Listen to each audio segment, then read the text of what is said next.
సినీ నిర్మాత. Welcome back. TDP నుంచి కనపతి శ్రీనివాస్ గారు ఉన్నారు. నమస్తే అండి కనపతి శ్రీనివాస్ గారు. సో నిన్నంతా మీరు హౌస్ అరెస్ట్లో ఉన్నారు. ఈ ఎపిసోడ్లో డే 1 నుంచి కూడా మొత్తం మీరందరూ ఏంటి అనేది కొంత యాక్టివ్గా ఉన్నా, మళ్ళీ చుట్టి ఆవు కథలా మీ దగ్గరికే వచ్చి ఆగింది.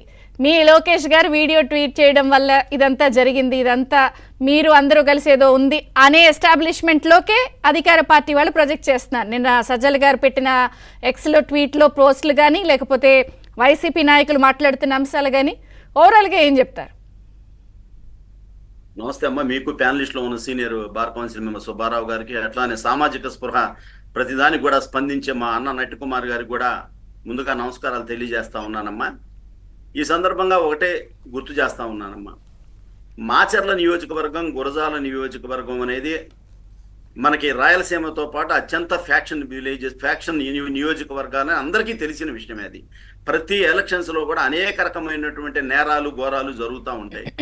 ఎస్పీలు ప్రత్యేకంగా అక్కడ ఒక అడిషనల్ ఎస్పీలని ఒక బెటాలియన్ నియమిస్తారు. మా పార్టీ గత 15 రోజుల నుంచి కేంద్ర రాష్ట్ర ఎన్నికల కమిషన్ పాటు డీజీపీ కూడా అనేక రకమైనటువంటి విజ్ఞాపనలు అందజేశాం. ఏమని, కేంద్ర బలగాలతో ఎన్నికలు జరపండి, ప్రతి పోలింగ్ బూత్ లో కూడా వెబ్కాస్టింగ్ పెట్టి అన్ని రక్షణలతో ఎన్నికలు జరపండి అంటే రాష్ట్ర ఎన్నికల కమిషన్ అన్ని ఏర్పాట్లు చేశాము, కేంద్ర బలగాలు వస్తాయని చెప్పి ఊరికనే పత్రికలకి ప్రసార మాధ్యమాలకి లీక్ ఇచ్చి వాళ్ళు ఏదో ఒక ప్రదర్శన చేసినట్టుగా పోలీసులు ఒక ఊరేగింపులాగా నుంచి ఏదో.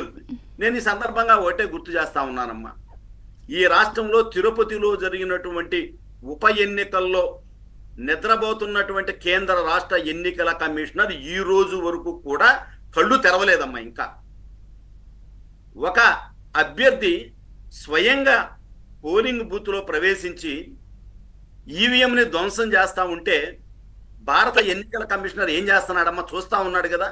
ఇక్కడ రాష్ట్ర ఎన్నికల కమిషనర్ మాకేం చెప్పాడు, మేము వెళ్ళినప్పుడు 175 నియోజకవర్గాలని మేము 5 డివిజన్స్ గా చేసాం, రీజియన్స్ గా చేసాం.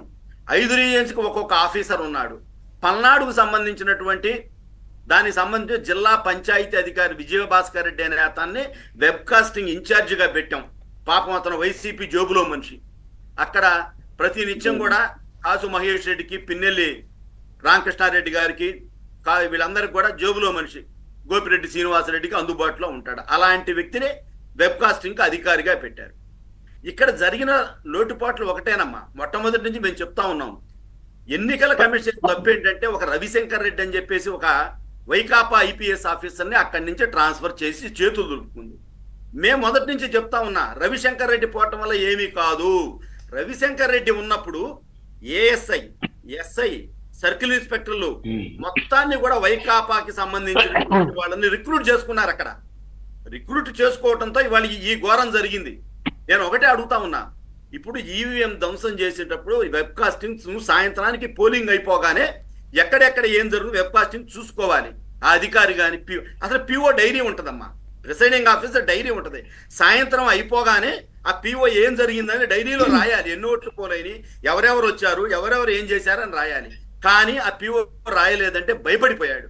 ఆయన సత్తెనపల్లికి చెందినటువంటి ఒక జూనియర్ కాలేజ్ అధ్యాపకుడు, అతన్ని బెదిరించారు. ఆల్రెడీ బయటకు వచ్చిన తర్వాత కూడా వాడు కుటుంబ సభ్యులకు ఫోన్ చేసి, మీ వారికి చెప్పండి, మీ నాన్నకి చెప్పండి, పిఓ డైరీ కనుక ఏమన్నా రాస్తే బయటకు వచ్చిన తర్వాత మా ప్రభుత్వం రాబోతా ఉంది, మీ పరిస్థితులు ఎలా ఉంటాయో చూసుకోండి అని కాదండి. అధికార పార్టీ వాళ్ళు బెదిరించేస్తే పోనీ సరే ఈయన రాయలేదు అనుకుందాం, వెబ్ కాస్టింగ్ లో అన్ని కనపడుతున్నాయి కదా, క్లియర్ గా వచ్చారు, పగలగొట్టారు, చేశారు అన్నప్పుడు మరి ఇంకా అది ఫేక్ వీడియో అని చెప్పి అధికార పార్టీ వాళ్ళు, లేకపోతే నిన్న సజ్జల గారు ప్రశ్నలు వేసి మీ మీదకి నెట్టేయటం. అదేనమ్మా నేను చెప్పేది ఏంటంటే, ఆ వీడియో సభ్య సమాజానికి 5 రోజులు లేటుగా వచ్చిందంటే సిగ్గుపడాలి భారత ఎన్నికల సంఘం. అసలు ఏం చేస్తున్నాడు అక్కడ విజయభాస్కర్ రెడ్డి అని అతను వెబ్కాస్టింగ్ అధికారి ఆ రోజు సాయంత్రంకి రిలీజ్ చేయాలి కదమ్మా, చెయ్యాల. రెండోది, ఇవాళ నిన్న హైకోర్టులో వాదనలు చేస్తా నిరంజన్ రెడ్డి అని అతను అంటాడు, అది నారా లోకేష్ గారి ఎక్స్లో ఎక్కడుంది? అది అన్నీ వచ్చిన తర్వాత నారా లోకేష్ గారి దాని మీద వాదనలు వినిపించడం ఏంటమ్మా? ఎంత కుట్రలు, ఎంత కుయుక్తులు అంటే. అంబటి రాంబాబు కూడా ఫేక్ అంటాడు. అంబటి రాంబాబు బ్రతుకంతా ఫేకే, అతను బ్రతుకంతా అబద్ధాలే, అతను సిగ్గు నీచము ఉచ్చము లేదు అతను. ఇవాళ భారత ప్రజలు అంత క్లియర్ గా నేషనల్ ఛానల్స్ కూడా చూపించినాయమ్మా. లేదు మీరు అది ఫేక్ అయితే అక్కడ పిఓ ఏపీఓని ఎందుకు సస్పెండ్ చేశాడు రాష్ట్ర ఎన్నికల కమిషనర్? ఫేక్ కదా మరి అది ఎందుకు చేశాడని నేను అడుగుతా ఉన్నా. ఇవాళ ఆయన నేను ఒకటే అడుగుతున్నా ఉన్నమ్మా, పోలింగ్ కు ముందు ఈయనేదో పెద్ద ఎన్నికల కమిషన్ టిఎన్ శాసనం లాగా మీరు 48 గంటల ముందు ప్రతిదానికి కూడా పర్మిషన్ తీసుకోవాలి, 5 మందికి మించి ఇంటింటి ప్రచారం చేసినా పర్మిషన్ తీసుకోవాలి, ఏదో పెద్ద నిజాయితీగా జరిపే వాళ్ళలాగా చేసిన వీళ్ళు ఎన్నికల రోజున పల్నాడులో చేతులు ఎత్తేసారు. పల్నాడు రాయలసీమలో ఈ ఆఫీసర్లందరూ కూడా కుమ్మక్కయ్యారు. ఎంత దారుణం అంటే నేను ఒకటే అడుగుతా ఉన్నా, సరే ఈవీఎం ధ్వంసంలో మీరు బెయిలబుల్ సెక్షన్స్ పెట్టారు. నేను అడిగేది అసలు అతను పిఓ బయటి మొమెంట్ వెంటనే మా ఏజెంట్ మా ఏజెంట్ నంబూరి శాసకించ సింహం లాగా తిరగబడ్డాడు. ఎమ్మెల్యే కూడా ఒక దశలో భయపడ్డాడు, ఎమ్మెల్యేని కూడా కొట్టేవాడు. తప్పేం లేదు ఎమ్మెల్యే చేసిన పనికి కొట్టడంలో అతను మా ఏజెంట్లు అంటే ఏంటమ్మా, రక్షణగా ఉండాలి. మా ఏజెంట్ని బయటికి పోమని పాప మా ఏజెంట్ తెలియక బయటకు వచ్చిన మా ఏజెంట్ని 6 కారులో వచ్చినటువంటి పిన్నెల్లి రౌడీ ముఠ కింద పడేసి తొక్కి రాడ్లతో తలకాయ పగలగొడితే 8 కుట్లు పడితే అక్కడ అది కూడా అందరూ పరిగెత్తుకుంటా వస్తే వాళ్ళు వెళ్ళిపోయారు. వెళ్ళిపోతా కూడా 2-3 గుద్దుకుంటా మహిళల్ని కూడా తీవ్రమైన లకారం భాషలో కూడా దూషిస్తా వెళ్ళాడు. నేను ఈ సందర్భంగా ఒకటే గుర్తు చేస్తా ఉన్నా, మీరు 307 కేసు ఎందుకు ఫైల్ చేయలేదు అంటే మీ వెబ్గా తెలియలేదు అతను కొట్టిన సంగతి. మరి ముఖ్యమంత్రి గారికి రాయేసినప్పుడు 307 పెట్టారుగా, ఇప్పుడు ఇక్కడ పెట్టలేదా? అదే నేను ఒకటే అడుగుతున్నావు 307 అతను అడిగితే నేను ఒకటే అడిగా, శాసగిరిరావు గారు వెంటనే మీరు స్టేషన్కి ఎందుకు వెళ్ళలేదన్నా. సార్ ఇక్కడ దెబ్బతోనే సరిపోయింది, నేను గనక పోలీస్ స్టేషన్ పోతే నా మీద ఎమ్మెల్యేని ఇచ్చేశారని ఎమ్మెల్యే మనుషులు అక్కడికి వచ్చి నన్ను చంపేస్తారండి. పల్నాడులో కూడా తలతోటి విక్రమ్ అని చెప్పేసి ఒక ఎస్సీ వర్గాన్ని అతను పోలీసులు ఫోన్ చేసి నీకు మేము రక్షణగా ఉన్నాం, నీతో మాట్లాడాలని రమ్మని నరికి చంపించారండి ఏకుంజామున. నాకు ఇక్కడ పల్నాడులో మాకు అన్యాయం జరిగిందని తెలుగుదేశం కార్యకర్తలు కానీ జనసేన కార్యకర్తలు పోలీస్ స్టేషన్లోకి పోతే వాళ్ళు లోపలికి పోయి వెంటనే ఎస్ఐసిఐలు వైసీపీ వాళ్ళకి ఫోన్ చేస్తారమ్మా ఇక్కడికి వచ్చారు మీరు రండి వాళ్ళని కొట్టండి అని చెప్పి పోలీసుల సమక్షంలోనే కొడతారు. అంత దుర్మార్గంగా నడుస్తుంది పిన్నెల్లి రామకృష్ణారెడ్డిది వాళ్ళ తమ్ముడు వెంకటరామరెడ్డిది. కాబట్టి నేనమ్మా ఒకటే గుర్తు చేస్తా ఉన్నా, 7 ఫేజ్లు ఎలక్షన్ డేట్స్ ఇచ్చారు. బహుశా రేపు జరగబోయేది 6th ఫేజ్ అనుకుంటా, లాస్ట్ 1వ తారీఖు జమ్మూ కాశ్మీర్లో జరిగింది. మీకు పెద్ద పెద్ద గ్యాంగ్స్టర్స్ ఉన్నట్టు ఉత్తరప్రదేశ్ బీహార్లో జరిగింది.